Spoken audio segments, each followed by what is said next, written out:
तो चलिए हम लोग भाई कृषि प्रधान देश है कि नहीं। तो आज हम लोग कृषि के बारे में कुछ पढ़ते हैं, एग्रीकल्चर के बारे में। और एग्रीकल्चर को पढ़ेंगे थोड़ा सा ध्यान से, इसलिए क्योंकि एग्रीकल्चर एक हमारे इंडिया के लिए एक इम्पॉर्टेंट सेक्टर में से एक आता है भाई। और जो कि शुरुआती दिनों से अगर देखा जाए, क्या हो गया, ठीक हो। तो देखो यहाँ पर सबसे पहले क्या है, इसको 3 फेज में कंप्लीट करने की कोशिश करेंगे। पहला, एक तो भाई हमारे इंडिपेंडेंस से पहले, ठीक है, इंडिपेंडेंस से पहले जो है हमने 5 ईयर प्लान में भी एक तरीके से पढ़ा है, तो उस पर थोड़ा सा कम तवज्जो देंगे। तवज्जो हमारा ज्यादा रहेगा ग्रीन रेवोल्यूशन वगैरह से, और क्या क्या चीजें जो इंपॉर्टेंट है एग्रीकल्चर वगैरह में, ठीक है।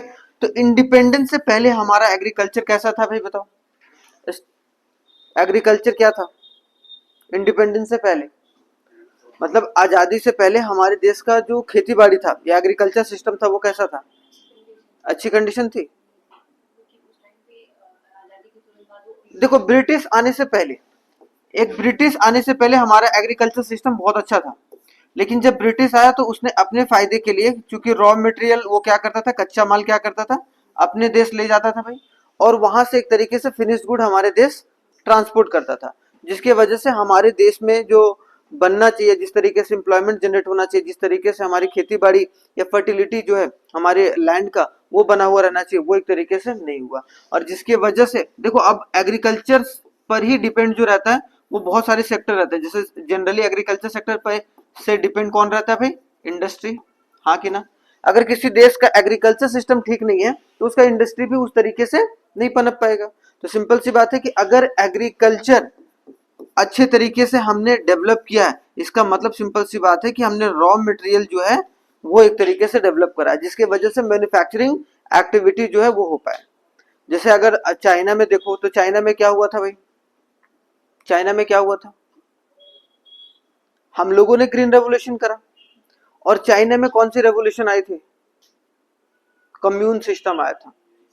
कम्यून सिस्टम, कम्यून सिस्टम का मतलब क्या होता है, देखो हम लोगों ने जमींदारी सिस्टम हटाया। अब समझो यहाँ पर थोड़ा सा, हमने जमींदारी सिस्टम हटाया भाई। जमींदारी सिस्टम क्या था भाई, कोई बताएगा, जमींदारी सिस्टम क्या था। कि जमींदार जो होगा वो एक तरीके से दलाल होगा, किसके किसके बीच में, पीजेंट्स या फिर फार्मर्स और ब्रिटिशर्स के बीच में। ब्रिटिशर्स बोलता था भाई कि तुम एक जमींदार हो और तुम्हें एक तरीके से ये पर्टिकुलर एरिया की जो कार्यभार वो दी जाती है, और मेरे को इस एरिया से इतना अनाज चाहिए या इतना टैक्स चाहिए। तो इसका मतलब क्या होगा, ये अगर ब्रिटिश बोलता था कि मुझे 50 किलो अनाज चाहिए, तो जमींदार जो है इससे लेता था 80 किलो। क्यों, क्योंकि उसे 30 किलो अपना भी तो एक तरीके से पगार निकालना था, या फिर एक अपना भी मुनाफा देखना था। तो जमींदारी सिस्टम एक तरीके से हमारे देश में जो है वो बर्बाद किया किसको, एग्रीकल्चर को। या फिर बोला जाए फोर्स्ड कॉमर्शियलाइजेशन ऑफ क्रॉप किया गया। फोर्स्ड कॉमर्शियलाइजेशन ऑफ क्रॉप का मतलब क्या हो गया, इंडिगो की खेती आपने सुना होगा। इंडिगो, इंडिगो क्या होता है, नील की खेती। तो नील की खेती से क्या होता था भाई, हमारा एग्रीकल्चर सिस्टम बर्बाद हो जाता था। ये एग्रीकल्चर लैंड जो एग्रीकल्चर वो वेस्ट लैंड में कन्वर्ट हो जाता था, और उसको फिर फर्टिलिटी में लाने के लिए हमें बहुत ज्यादा खर्चा करना पड़ता था। इसका मतलब क्या हो गया कि हम लोग फूड क्रॉप को छोड़कर कैश क्रॉप पर, फूड क्रॉप मतलब खाने पीने का जो क्रॉप है वो ना उगा के हम लोग कैश, कैश क्रॉप मतलब जिससे पैसा हमें ज्यादा प्राप्त हो पाए। और इंडिगो वगैरह नील की खेती किसमें इस्तेमाल होती है, कपड़े का डाई में, ठीक है। वो सब सारी चीजों में नील की जो इंडिगो का खेती होता था वो इस्तेमाल होता था। तो एक तरीके से अगर देखा जाए एग्रीकल्चर सिस्टम जो है वो बर्बाद होने के बाद, अगर हम लोग 1947 में जब आए, तो उस वक्त जो था 75% जो पॉपुलेशन थे वो कहाँ रह रहे थे, रूरल एरियाज। कुछ डेटा है जो याद रखना है, ठीक है, रूरल एरियाज में रह रहे थे। और जो 25% लोग थे वो एक तरीके से कहाँ रह रहे थे भाई, अर्बन एरियाज में। अब यहाँ भी अगर देखने को मिलेगा, जो 75% लोग रूरल एरियाज में रह रहे थे, वहां पर 85% लोग जो है वो क्या कर रहे थे भाई, एग्रीकल्चर। या फिर हमारे पूरे देश में अगर देखा जाए तो पूरा पॉपुलेशन का 85% एग्रीकल्चर पर डिपेंड था, खेती बाड़ी उसके अलावा नहीं था। और उस वक्त खेती बाड़ी की हालत इतनी खराब कर दी गई थी कि वो स्टैग्नेंट हो गया था। स्टैग्नेंट मतलब रुक गया था ब्रिटिश के समय, मतलब इंडिपेंडेंस के समय 1947 के बाद। उसके बाद धीरे धीरे कर कर आप समझ सकते हो कि जैसे ही हमारा देश आजाद हुआ तो हमने मिक्स्ड इकोनॉमी चुना, मिश्रित अर्थव्यवस्था चुना। और मिश्रित अर्थव्यवस्था के बाद जो है वो एक तरीके से हम लोग 5 ईयर प्लान जो है वो एक तरीके से लागू किए, कब, 1951 से। और उसके बाद हमने सबसे फर्स्ट 5 ईयर प्लान में खेती बाड़ी पर ध्यान दिया, लेकिन उस तरीके से नहीं हो पाया। लेकिन आगे चलकर फिर क्या हुआ, सूखा आ गया भाई, सूखा आ गया। अब सुखाड़ की वजह से जो है उस तरीके से एग्रीकल्चर जो हमने इन्वेस्ट करा था वो भी बर्बाद हो गया। उसके बाद फिर लास्टली हमने क्या लाया, ग्रीन रेवोल्यूशन। ग्रीन रेवोल्यूशन लाया। तो ग्रीन रेवोल्यूशन जो हरित क्रांति है, ग्रीन रेवोल्यूशन एक आज भी बोला जाता है कि मेन एक बोला जाए क्या है भाई, उस वक्त का एक नहीं बोलते स्टार्टिंग पॉइंट था हमारे एग्रीकल्चर के डेवलपमेंट का, जो कि ब्रिटिशर्स के द्वारा या फिर एंशियंट टाइम में जिस तरीके से खेती बाड़ी होती थी। आपने अगर हिस्ट्री में मोहनजोदाड़ो या इंडस वैली सिविलाइजेशन पढ़ा होगा तो वहाँ एग्रीकल्चर को बहुत अच्छे तरीके से वहाँ किया जाता था। लेकिन उसके बाद ब्रिटिशर्स ने अपने फायदे के लिए, बहुत सारे फॉरेन पावर ने अपने फायदे के लिए उसका इस्तेमाल करना शुरू किया। तो यहाँ पर अगर देखा जाए तो ग्रीन रेवोल्यूशन एक टर्निंग पॉइंट था, खास करके हमारे देश के एग्रीकल्चर सेक्टर को बढ़ावा देने के लिए, है कि नहीं। तो यहाँ पर हम लोग ग्रीन रेवोल्यूशन भी 2 फेज में लाया गया, एक 1960 के मिड में और एक 1970 के मिड में, मतलब 2 फेज में लाया गया। अब दोनों फेज में क्या हुआ भाई, दोनों फेज में अगर देखा जाए तो पहले फेज में ध्यान ये दिया गया, फर्स्ट फेज में जो 1965 के आसपास आया था, उसमें ज्यादातर ध्यान किस पर दिया गया कि वैसे एरिया जहां पर पानी की व्यवस्था बड़ा अच्छा है। क्योंकि ऐसा तो नहीं है ना भाई कि तुरंत हम वहां पर कुआं खोद दें या फिर उस तरीके का इरिगेशन फैसिलिटी ला दें, तो समय लगता है किसी भी चीज को लाने में। तो एक तरीके से हमने उन जगहों पर फोकस करा शुरुआती दिनों में जहां पर एक तरीके से पानी की व्यवस्था पहले से ही है, जहां की लैंड ज्यादा प्रोडक्टिविटी या फिर ज्यादा प्रोडक्टिव है या ज्यादा फर्टाइल है। तो वहां पर तुरंत जो है HYV सीड्स वगैरह का इस्तेमाल किया गया, और उसके हिसाब से जो है वो हमारे दो क्रॉप्स को, एक राइस और एक वीट, 2 चीजों पर ज्यादा फोकस किया गया। इसलिए देखो आज भी आपके खाने में कहीं ना कहीं राइस और वीट रहता है कि नहीं। लेकिन कभी कभी बोला जाता है कि यार जो ये वीट है ना, वीट खाना नहीं चाहिए, मतलब वीट इन द सेंस जो आटा है, मतलब प्योर आटा नहीं खाना चाहिए लॉन्ग टर्म के लिए। मतलब हर दिन आप प्योर आटा खा रहे हैं, उसमें हो सकता है कि आप चने का आटा मिला सकते हैं, तो एक तरीके से आपके लिए वो फ्रूटफुल हो सकता है। चावल में भी इसी तरीके से, क्योंकि चावल कुछ नहीं तो एक वाइट चीज है ना भाई, और वाइट चीज से दूरी रहना चाहिए। ऐसा नहीं है कि, लेकिन वो भी जरूरी है, ऐसा नहीं कि एक्सेसिव खाना, लेकिन खाते रहो यार, कोई दिक्कत नहीं है। पुराने जमाने में लोग वही खाते थे, लेकिन ये बात है कि पहले मिलावट नहीं था, आज भयंकर पेस्टिसाइड ये है वो है, ऑर्गेनिक चीजें ही मतलब उस तरीके से उपजा ही नहीं रहे। और ये क्यों हो रहा है, इसलिए हो रहा है क्योंकि पॉपुलेशन का प्रेशर ज्यादा हो गया और एग्रीकल्चर धीरे धीरे कम हो रहा है, खेती बाड़ी कम हो रहा है। आज कितने लोग हैं जो खेती बाड़ी करने के लिए उत्सुक होते हैं भाई बचपन से कि मैं अगले आगे चलकर एक किसान बनूंगा या फिर मतलब एक बड़ा फार्मर बनूंगा, बहुत कम लोगों का सपना होता है। वो अलग बात है कि जो एग्रीकल्चर के फील्ड में काम करते हैं वो एक तरीके से कुछ इन्वेंट वगैरह करके वो खेती बाड़ी को बढ़ावा दे रहे हैं, वो अच्छी भी बात है। तो हमें एक तरीके से एग्रीकल्चर को एक बिजनेस के जैसा प्रमोट करना चाहिए, जैसा फॉरेन कंट्रीज में करते हैं। फॉरेन कंट्रीज में अगर कोई खेती बाड़ी कर रहा है तो उसको एज ए बिजनेसमैन ट्रीट किया जाता है। हमारे देश में यार ये किसान होगा ना तो गरीब ही होगा, मतलब ऐसे ही होगा, है कि नहीं। ये भी बात, किसान के लिए अलग अलग फंड सरकार एक तरीके से इकट्ठा करे, इससे इससे बढ़िया है कि आप सरकार को उस तरीके का अवेयरनेस फैलाओ, या उस तरीके की जैसे नई नई टेक्नोलॉजी आ रही है, ऑर्गेनिक फार्मिंग कैसे करें इसके बारे में सिखाया जा रहा है। और जैसे भी पेस्टिसाइड का ना इस्तेमाल करके हम अलग जो नेचुरल पेस्टिसाइड है नीम वगैरह से, अभी मैं पढ़ाऊंगा आगे चलकर कि नीम वगैरह का इस्तेमाल करके कैसे हम ये पेस्टिसाइड बना सकें, जिससे जो कीटाणु है वो मारा जा सके, ना कि पेस्टिसाइड उसमें डाल के। क्योंकि पेस्टिसाइड से आफ्टर ऑल एक तरीके से घाटे का सौदा ही करना पड़ता है भाई इंसान के शरीर को, ठीक है। तो ये भी बात है जो समझ के चलना है। तो सबसे पहले हम लोग एक तरीके से फोकस करेंगे ग्रीन रेवोल्यूशन के ऊपर।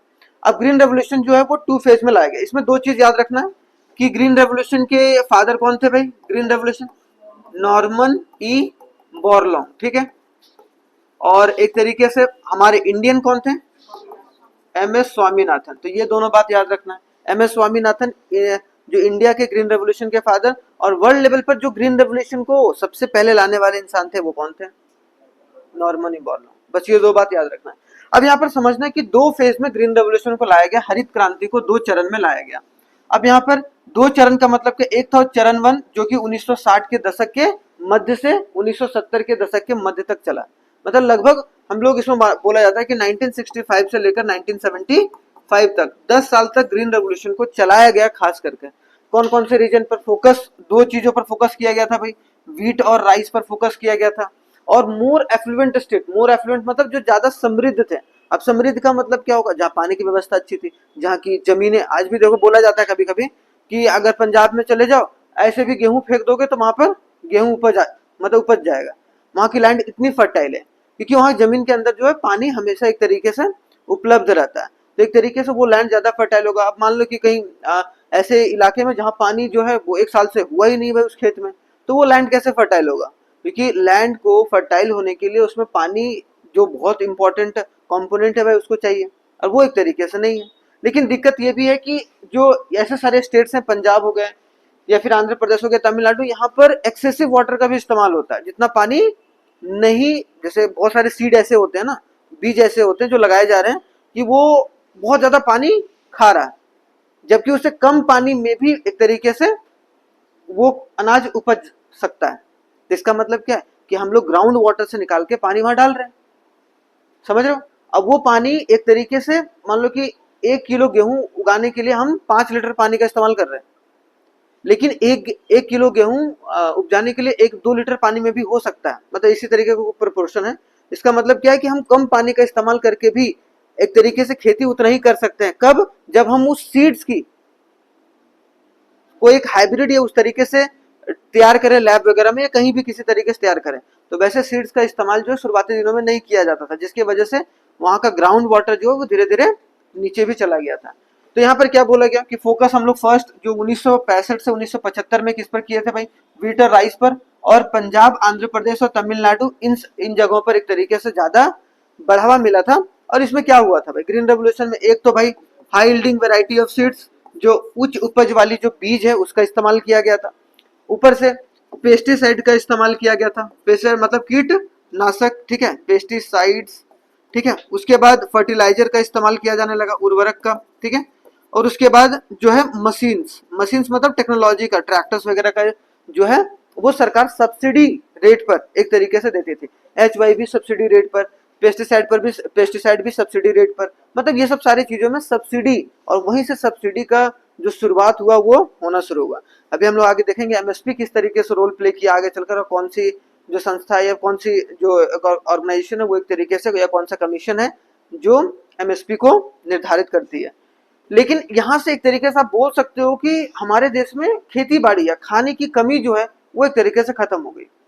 बहुत सारे लोग जो थे वो खाने के वजह से ही मर जाते थे हमारे देश में, क्योंकि खाना ही नहीं होता था। लेकिन जैसे ही व्हीट और राइस हमारे देश में पर्याप्त मात्रा में होना शुरू हुआ, क्योंकि पूरा श्रेय जाता है ग्रीन रेवोल्यूशन को, उसके बाद हमारे देश में खेती या मतलब खाने की किल्लत नहीं होने लगी कि आदमी चलो 2 टाइम भी चावल खा रहा है। गाँव में देखो आज भी रोटी का इस्तेमाल कम ही होता है, लेकिन करते हैं, ऐसी बात नहीं है। 2 टाइम रोटी खा लिया, 2 टाइम चावल खा लिया, उसमें कोई दिक्कत नहीं है, उसी पर पूरा जीवन चल रहा है पूरे गांव में। अगर देखा जाए आज भी पुराने अगर गांव में चले जाओ, या मैं भी अपने गांव जाता हूँ तो वहां भी एक तरीके से देखता हूँ, ठीक है, कि ज्यादा लोग फ्रूट्स वगैरह से दूर ही है, उनको सिर्फ चावल वो, और बड़े हट्टे कट्टे मस्त है, कोई बीमारी नहीं है। यहाँ जो फ्रूट फ्रूट खा रहे हैं उनको BP हो रहा है, शुगर हो रहा है। वहाँ कोई शुगर नहीं, क्यों, क्योंकि उसका उससे ज्यादा पसीना बहा देते हैं ना वो खेत में जाके, या फिर एक तरीके से वहां पर अब एक से एक, अब तो टूल्स आ गए, फिर ट्रैक्टर्स आ गए, पहले तो हल से ही, तो सोचो कि अपने आप ही 10,000 स्टेप हो जाता था भाई, एक खेत को, छोटा सा खेत अगर जुताई वो करता था तो, है कि नहीं। तो इसका मतलब वही चीज है। सेकेंड फेज में क्या हुआ, 1975 और 1975 से 1985 तक जो है वो सेकेंड फेज जो है वो लॉन्च किया गया, किसका, ग्रीन रेवोल्यूशन का। क्यों किया गया, अब सिंपल सी बात है भाई, कोई भी फोन देखो, जो फोन बहुत कामयाब हो जाता है, जैसे मान लो कि, तो उसका फोन का Pro 2 ला देगा, Pro 1 ला देगा, होता है, सब कंपनी करती है, हर जगह होता है। सरकारें भी देखो, कभी अगर मान लो कि गरीब कल्याण योजना 2.0, गरीब कल्याण योजना 3.0, तो इसी तरीके से आते जाता है। तो सेम उसी तरीके से इसका भी सोचा गया कि भाई क्यों ये सक्सेसफुल तो हुआ, तो क्यों ना इसको एक तरीके से और लार्जर लेवल पर हर एक कंट्री के कोने कोने तक पहुंचाया जाए। और इसमें अब हम लोग इरिगेशन फैसिलिटी, जो हम लोग जहां था वहां तो शुरुआत में हम लोगों ने फोकस करा, अब इरिगेशन फैसिलिटी बनाने की कोशिश करें, कैनाल बनाए, डैम बनाए, ये सब सारी चीजें बनाने की कोशिश करें, जो कि 5 ईयर प्लान में हमने कुछ हद तक करने की कोशिश भी करी थी, ठीक है। अब यहाँ पर HYV seeds were spread to the large number of state and they also focus on the crops apart from wheat and rice. अब व्हीट एंड राइस को छोड़कर उसके अलावा भी एक तरीके से फोकस किया गया। इसमें नॉर्थ ईस्टर्न जो स्टेट्स हैं उस पर भी फोकस किया गया, असम असम असम जैसे देश में, बिहार में, और बिहार तो पहले बिहारी था, फिर यूपी में हो गया, मतलब बिहार झारखंड पहले एक ही था, सेम उसी तरीके से यूपी और उत्तराखंड एक था। तो उस वक्त इस तरीके से शुरू किया गया यहाँ पर, और ज्यादा फोकस किया गया कि व्हीट और राइस के साथ साथ और चीजें भी एक तरीके से लागू की जाए। अगर इसका कोई बेनिफिट बोले तो बेनिफिट भी आप बोल सकते हो, ड्रॉबैक क्या बोल सकते हो भाई? अगर कोई बोलेगा ग्रीन रेवोल्यूशन का प्रॉफिट, या फिर जो प्रॉफिट नहीं, बेनिफिट क्या है, दो बेनिफिट बोलेगा तो ग्रीन रेवोल्यूशन का क्या, कि हमारे देश में एक तरीके से जो शॉर्टेज ऑफ फूड था, जो खाद्यान्न की कमी थी, उसे एक तरीके से भरपाई की गई। ठीक है। दूसरा कि हमारे देश में टेक्नोलॉजी जो है, या फिर high yielding variety of seeds, ये सब सारे आए, जिसकी वजह से वो प्रोडक्टिविटी बढ़ा पाया। और अगर ड्रॉबैक देखा जाए तो क्या है भाई, इसमें यह है कि सारे फार्मर्स को, खास करके स्मॉल फार्मर्स को उतना फायदा नहीं हुआ जितना फायदा सोचा जा रहा था, क्योंकि इसमें जो बड़े बड़े जो फार्मर्स थे या जिनके पास बहुत ज्यादा जमीन थी, वो ज्यादा एक तरीके से इसमें लाभ ले पाए इस सब सारे पेस्टिसाइड का, फर्टिलाइजर का, हाई यील्डिंग। मान लो कि एक छोटा किसान है, वो छोटा किसान कहाँ से ट्रैक्टर अफोर्ड कर पाता उस वक्त, है कि नहीं? कहाँ से HYV सीड्स ला पाता? तो वो हली से इस्तेमाल करता था, हल का इस्तेमाल करके ही वो अपना, या कैश मतलब ये स्लैश एंड बर्न एग्रीकल्चर आपने सुना होगा, प्रिमिटिव एग्रीकल्चर टाइप का होता है, जिसमें आप पहले जो मान लो कि आपने गेहूं लगाया, गेहूं को काटने के बाद जो थोड़ा सा बचा उसी को जला दिए, तो वहां एक तरीके से वो फर्टिलाइजर का काम करने लगा, और उससे वहां पानी डाल दिए, तो गोबर वगैरह डाल दिए, वहीं से प्रोडक्ट। तो छोटे छोटे किसान ऐसे करते थे, लेकिन छोटे किसानों को, मतलब जो छोटे किसान और जो सीमांत किसान थे, सीमांत मतलब जो मार्जिनल फार्मर्स थे, मार्जिनल फार्मर हमारे देश में उन किसानों को बोला जाता है जिनके पास, या मार्जिनल और स्मॉल, 1 हेक्टेयर या 1 हेक्टेयर से कम जमीन है जिस फार्मर के पास। और हमारे देश में लगभग ज्यादा किसान जो है वो किसके अंदर आता है भाई? मार्जिनल या स्मॉल किसान के अंदर, मतलब सीमांत या छोटे किसान के अंतर्गत आता है।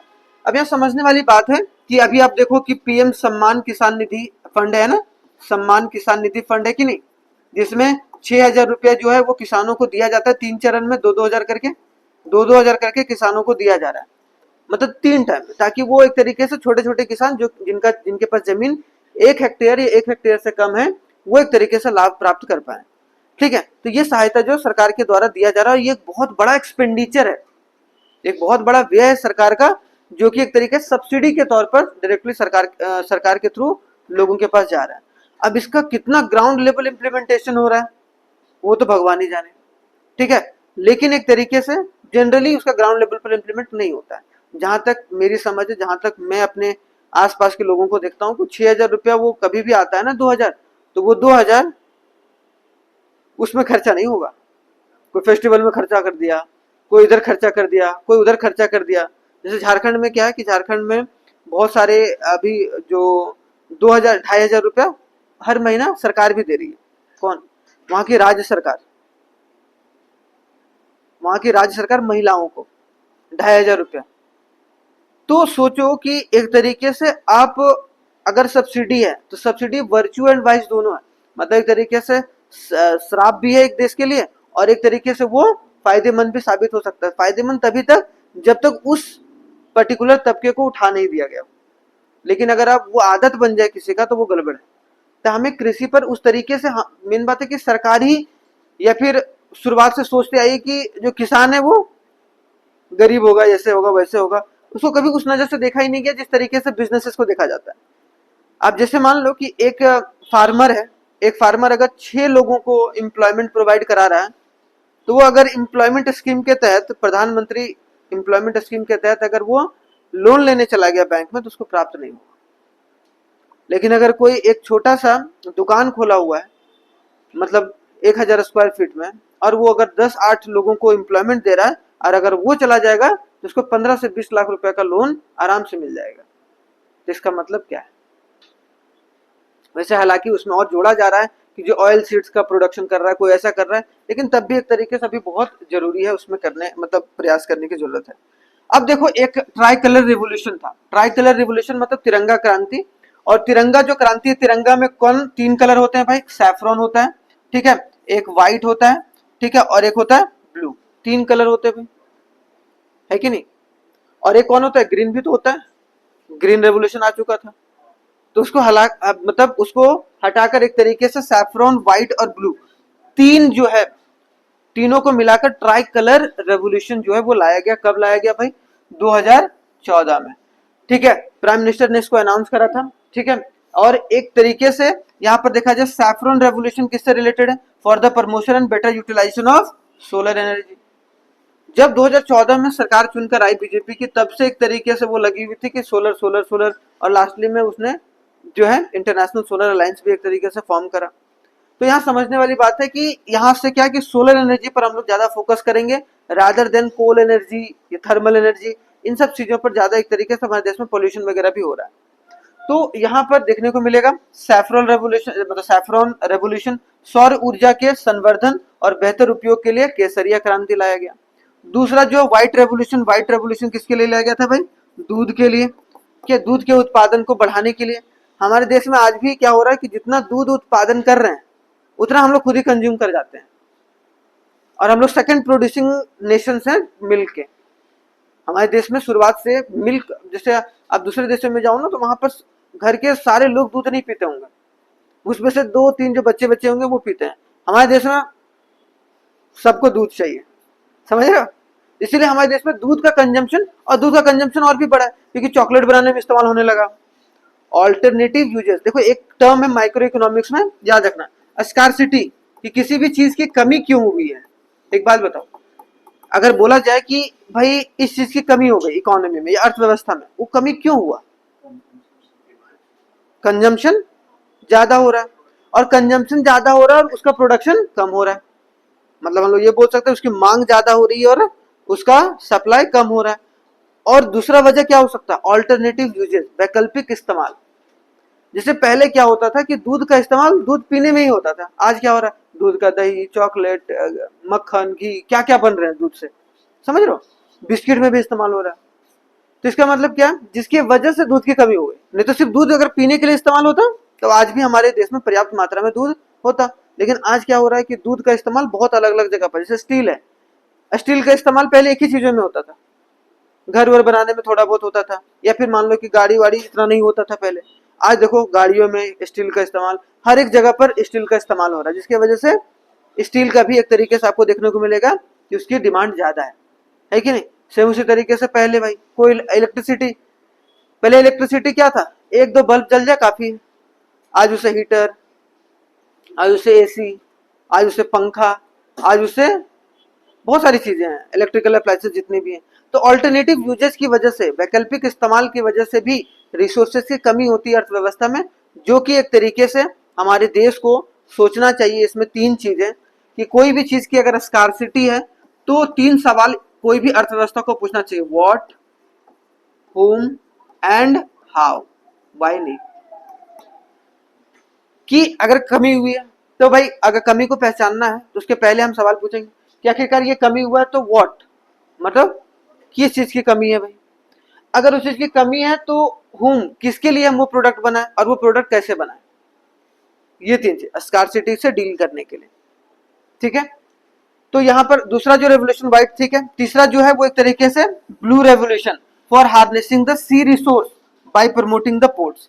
एक तो भाई यहाँ पर कि समुद्री संसाधन का इस्तेमाल सही तरीके से करना, उसमें फिश वगैरह भी बहुत सारी चीजें कि किस तरीके से उसको, जो फिशरीज को या फिर फिश के जो भी वहां पर लोग हैं जो फिश को पालन करते हैं उनको बढ़ावा कैसे मिला जाए, दिया जाए, और साथ ही साथ पोर्ट को डेवलप किया जाए, क्योंकि बंदरगाह को अगर डेवलप कर दिया गया तो वहां से एक्सपोर्ट इंपोर्ट भी बहुत शानदार तरीके से हो जाता है। अब जैसे मान लो कि एक होता है कि अब अगर मान लो कि हमारे देश में यहाँ से मान लो कि यहाँ से अगर बे ऑफ बंगाल से अगर यहाँ एक पोर्ट है, ठीक है।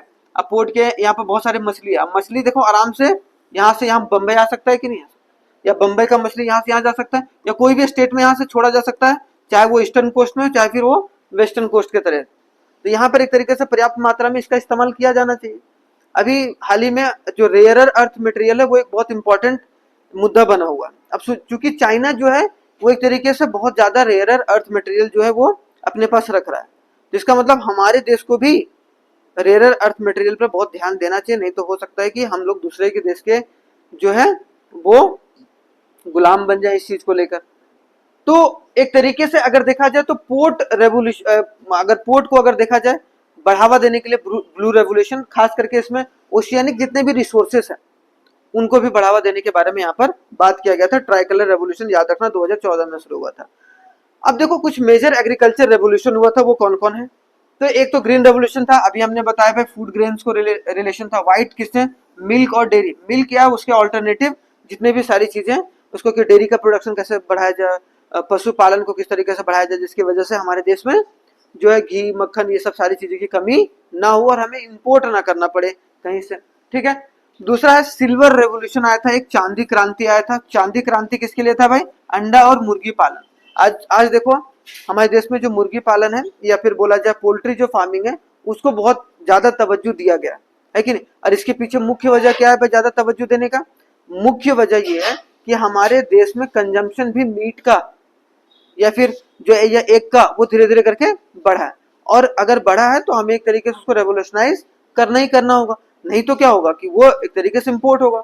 आप सोचो अगर हम मोबाइल फोन का प्रोडक्शन अपने देश में नहीं करेंगे तो लोग यहाँ पर बाहर से मंगाएंगे, सिंपल सी बात है। ये बाहर की कंपनी आके यहाँ पर लाभ प्राप्त करेगी। इससे बढ़िया है कि हम अपने देश में कुछ ऐसी क्रांति लाएं जिसके तहत हम अपने देश में ही प्रोडक्शन को कर पाए। ठीक है। तो एक तरीके से ये मुर्गी पालन वगैरह जो है वो सिल्वर रेवोल्यूशन के अंतर्गत आता है।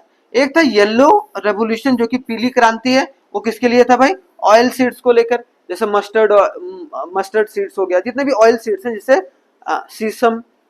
सीसम भी आता, सीसम ऑयल से, हाँ सीसमम, सेसमे, अच्छा। तो बहुत सारे सीड्स आते हैं ना जिससे ऑयल का प्रोडक्शन होता है। तो उन सब सारी चीजों पर भी हमने फोकस करा किसके तहत, येलो रेवोल्यूशन। और ब्लू रेवोल्यूशन जैसे कि मैंने फिशरीज या फिर आप बोल सकते हो इसमें कि सी और ओशियन रिसोर्सेस। ठीक है, सी और ओशियन रिसोर्सेस और फिशरी ज्यादा अब बोलो सर मछली तो डैम में भी पाल लेते हैं हम लोग, तो उसका भी इसी का पार्ट है। क्योंकि ब्लू रेवोल्यूशन मतलब पानी, नीली क्रांति। नीला कौन होता है भाई, पानी तो यार पानी का कलरलेस होता है, नीला क्यों बोल रहे हैं फिर हम लोग, क्यों भाई पानी नीला क्यों दिखता है, आसमान की वजह से है? नहीं तो पानी का तो कोई कलरलेस नहीं, हमने पढ़ा है बचपन में भाई, पानी का तो कोई कलर ही नहीं होता है, वाटर जो कलरलेस होता है ना भाई। हाँ देखो, और दूसरा देखो पिंक रेवोल्यूशन किसके, प्रॉन्स। और प्रॉन्स मतलब जानते हैं झींगा, झींगा मछली जो होता है। हाँ मछली बहुत फेमस है भाई, बहुत सारे लोग खाते हैं उसको, खाइयो, खाओ बहुत टेस्टी लगता है। मैंने नहीं खाया लेकिन अभी टेस्ट तुम लोग करो भाई एक दिन, क्या दिक्कत है, खाओ। ठीक है। उसके बाद अनियन। ठीक है, इसमें अनियन और एक तरीके से किसका, प्रॉन। ठीक है, प्रॉन झींगा मछली, इसको झींगा मछली बोलते हैं। देखो वैसे मैंने बना भी दिया मैंने, देख रहे हो। गुलाबी क्रांति, गोल्डन रेवोल्यूशन लाए थे किसके लिए, हनी का प्रोडक्शन के लिए। अब हनी का प्रोडक्शन के लिए मतलब जो है गोल्डन रेवोल्यूशन तो लाया गया, लेकिन हनी आजकल मार्केट में बहुत, मेरे को लगता है कि उसमें चीनी वीनी मिला के दे देता है, पता नहीं क्या है उसमें, वो प्योरिटीज ही नहीं है। वो खाओ तो लगेगा चीनी का घोल खा रहे हैं, लेकिन क्या करे इंसान, मरता क्या ना करता, खाना ही तो पड़ेगा भाई। हाँ तो बात यही है।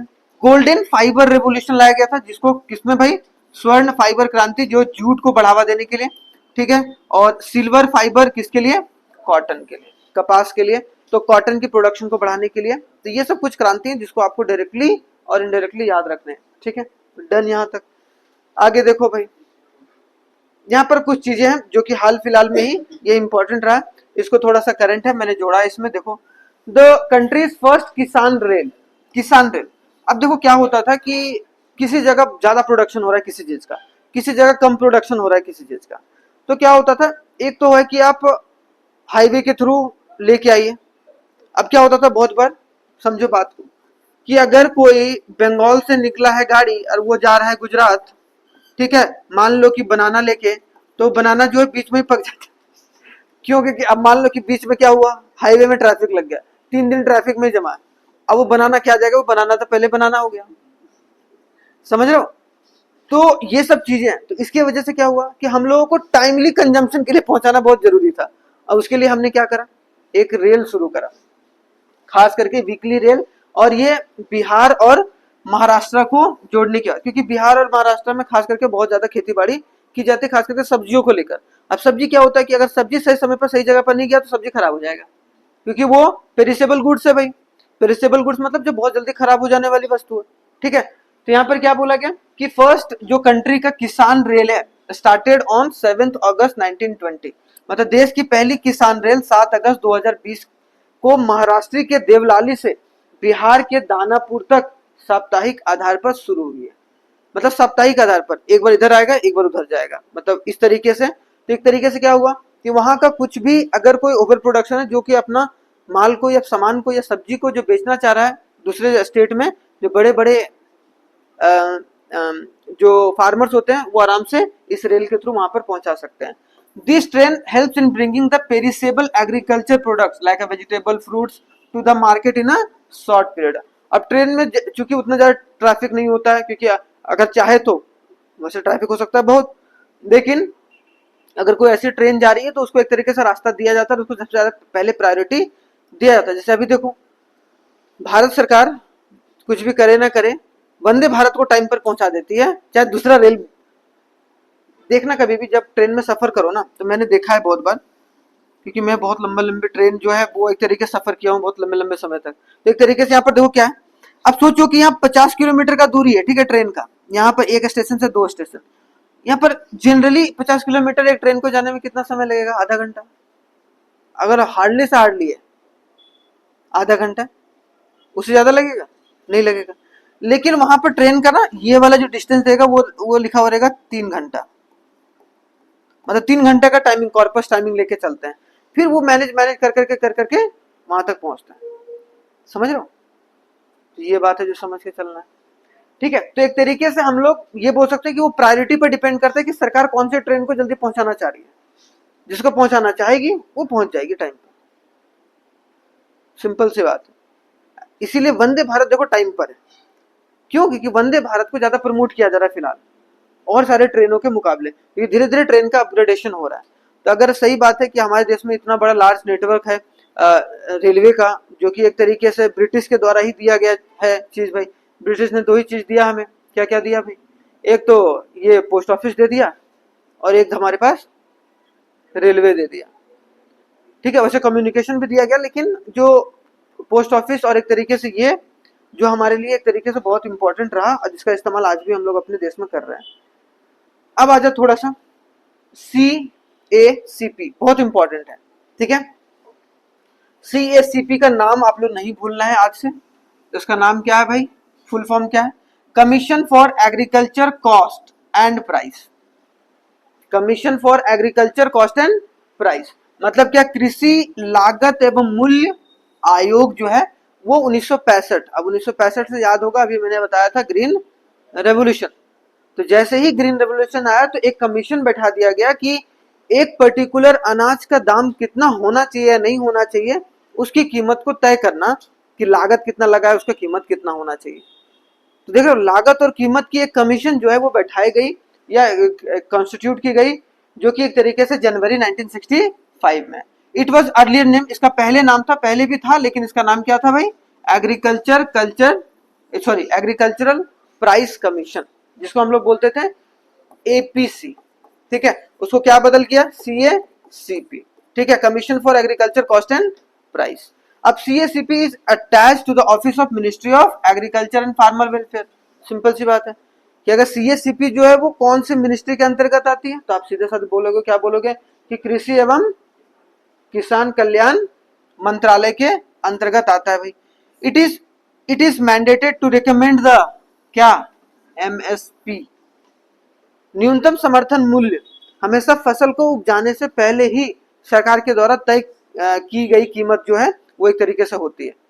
जैसे अभी मान लो कि जून जुलाई आएगा, अगस्त आएगा, जून जुलाई से शुरू होता है ना भाई, अगस्त से शुरू होता है, अगस्त सितंबर से शुरू हो जाता है ना, धान मान की खेती हो जाती है शुरू, मतलब जैसे ठंडा आने बरसात आ जाता है जुलाई में, जुलाई अगस्त में, तब तेरे धान की खेती शुरू हो जाती है, राइस की खेती। उसके पहले ही सरकार जो है वो तय कर देती है कि इस साल जब आपका प्रोडक्शन होगा तो हम आपको 1 क्विंटल फसल का कितना कीमत जो है वो देंगे। तो किसान के पास 2 ऑप्शन, किसान के पास 2 ऑप्शन कैसे? सरकार ने बोला मान लो कि हम 4000 रुपया पर क्विंटल जो है वो एक तरीके से आपसे राइस लेंगे, ऐसा बात। ये सरकार, मतलब सरकार ने नहीं, सरकार या बोल लो कि सीएससीपी ने तय कर दिया कि एमएसपी जो होगा आने वाले साल में ये रहेगा। इसका मतलब क्या होगा कि 4000 पर क्विंटल सरकार के द्वारा, और वो जो कीमत रहता है वो बाजार मूल्य से ज्यादा रहता है उस वक्त का जो बाजार मूल्य रहता है या जो पिछला जो एमएसपी है उससे ज्यादा तय किया था। ऐसा नहीं कि उसके कम कर देगी कि पिछले बार हमने 4000 रखा था अब 3500 कर देंगे तो हंगामा हो जाएगा, ऐसा नहीं करेगी। तो एमएसपी न्यूनतम समर्थन मूल्य 4000। अब मान लो कि एक किसान है भाई, एक चुटकी है, वो मान लो कि अमेरिका से कहाँ आ गई, किसानी करने आ गई। अब वो किसानी करने आई भाई, तो वो एक तरीके से क्या हुआ कि बाजार में उसको मान लो कि 5000 रुपये पर क्विंटल मिल रहा है, वो राइस जब उसने प्रोडक्शन करी तो वो कहाँ बेचेगी, बाजार में बेचेगी। लेकिन अगर बाजार में उसी चीज का 3000 पर क्विंटल है तो वो कहाँ बेचेगी। तो दोनों तरीके से, एक तरीके से फार्मर को प्रोटेक्ट करने के बारे में, किसान को कैसे सुरक्षा दिया जाए, उसके लिए एक तरीके से कमीशन बैठाया गया, जो कि मोस्ट इंपॉर्टेंट कमीशन में से एक है। अब यहाँ पर देखो क्या है कि to incentive to the cultivator to adopt the modern technology, raise productivity and overall production in the line which emerge the demand pattern of economy. Simple सी बात है कि हमारे देश में समग्र मांग जो अनाज का जिस तरीके से बढ़ रहा है उसी को ध्यान में देते हुए एक तरीके से ये कमीशन जो है सिर्फ ये नहीं तय करती है कि एग्रीकल्चर, साथ ही साथ ये प्रोडक्शन पर भी ध्यान देती है कि किस तरीके से टेक्नोलॉजी प्रोवाइड हो, किस तरीके से प्रोडक्टिविटी बढ़े, तो वो सब सारी चीजों पर भी ध्यान देकर चलती है। तो अगर कोई भी बोले कि एमएसपी जो निर्धारण या रेकमेंड जो है वो कौन करती है, सीएसीपी करती है। सीएसीपी का पहले क्या नाम था भाई, एग्रीकल्चर प्राइस कमीशन था। आगे अगर देखा जाए नेक्स्ट एक है नाफेड, याद रखना, नाबार्ड है, नाबार्ड तो आप जान रहे हैं, आगे हम लोग पढ़ेंगे। लेकिन एक है नाफेड, नाफेड के बारे में सवाल बहुत बार आया है, तो नाफेड के बारे में याद रखना है कि नेशनल, अब यहाँ पर क्या है, एक वर्ड आ गया यहाँ पर, वो कॉस्ट एंड प्राइस था, सीएसीपी, यहाँ क्या है, मार्केटिंग फेडरेशन है। मतलब क्या, national agriculture cooperative marketing federation, ठीक है, ऑफ इंडिया लिमिटेड। तो इसका मतलब क्या है भाई, यहाँ पर भारतीय राष्ट्रीय कृषि सहकारी विपणन संघ लिमिटेड राष्ट्रीय स्तर पर शीर्ष सहकारी संगठन है, एक कोऑपरेटिव ऑर्गेनाइजेशन है, कोऑपरेटिव ऑर्गेनाइजेशन है जो कि हर एक स्टेट में अलग अलग लेवल पर काम करती है।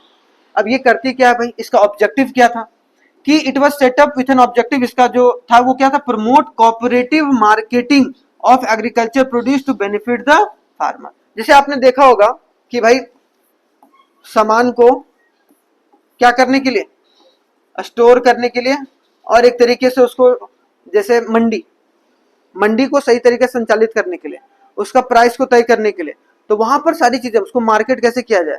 अगर कोई किसान है, वो किसान जो है वो एक तरीके से अपने शहर से, सॉरी अपने गांव से शहर में कोई सब्जी को लाकर बेचना चाह रहा है, उसके लिए फैसिलिटी प्रोवाइड करना, उसको एक तरीके से प्राइस की कीमत बताना कि भाई ये कीमत जो है